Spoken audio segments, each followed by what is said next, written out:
Hello, my name is Michael James. I am the co-author of All Day Baking, Savoury Not Sweet, which I'm very pleased to say is a Jamie Oliver cookbook of the month for May. There is also a great deal from Waterstones in the Facebook group as well. So today I'm just going to give you some tips on how to make some great puff pastry at home. Puff pastry, it's not as hard as you may think. It's just a few little steps that can also work around your schedule. So, for example, you could have the dough made up the day before so it's nice and cold for when you go to roll.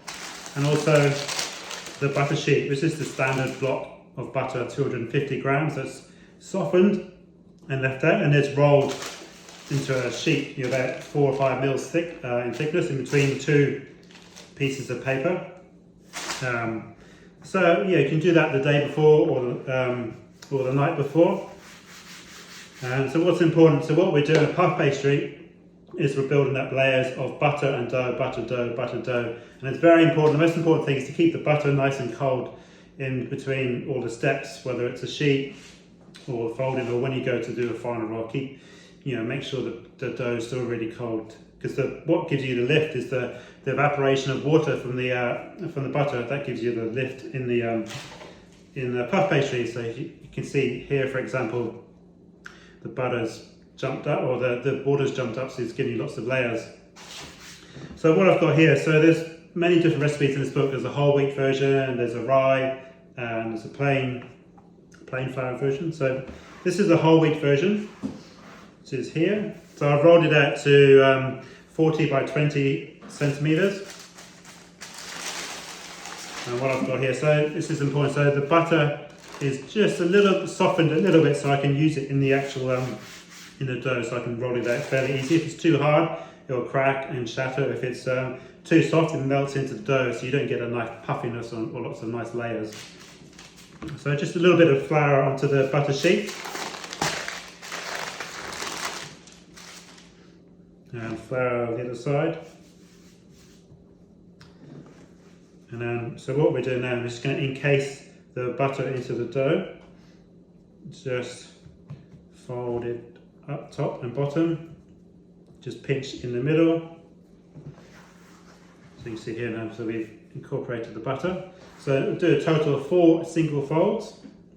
So I'll just show you one single fold. Just a bit of flour on top again. Stop anything from sticking. Now I like to use a nice roller style rolling pin. So when I'm starting to make my dough, what I do, whether it's the butter or the dough, especially if it's coming out from the fridge, I like to stamp down on the dough. So just firm kind of stamp. And if there's any lumps or bumps, then it'll help with that as well as you roll the dough. So again, I want to roll it the same each time. Keep it nice and consistent, 20 by 40 if you can, or similar. Just a little bit wider.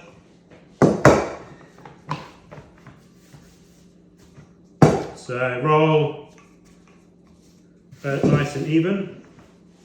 So what I'm going to do is a single fold. So what I fold over to this side, so like by a third, we'll lose 2/3 and leave a third, and then fold the other side over. So that's a single fold, and then this is a plain version, so I've also done a single version. So you can do the first 2 folds straight up and then just pop into the fridge for an hour or so, just to let the gluten relax and rest, so it's easier for you to roll, and also for the butter again to reset in the fridge. So once it's had a rest, so now what you can do is give it the second fold. So again, I'm just going to stamp down on the dough and roll the dough out. So I find it easier to roll away from me.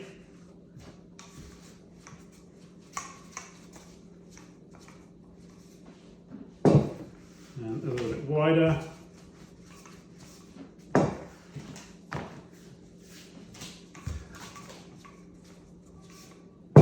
And here we go. So this is the second fold on the puff pastry.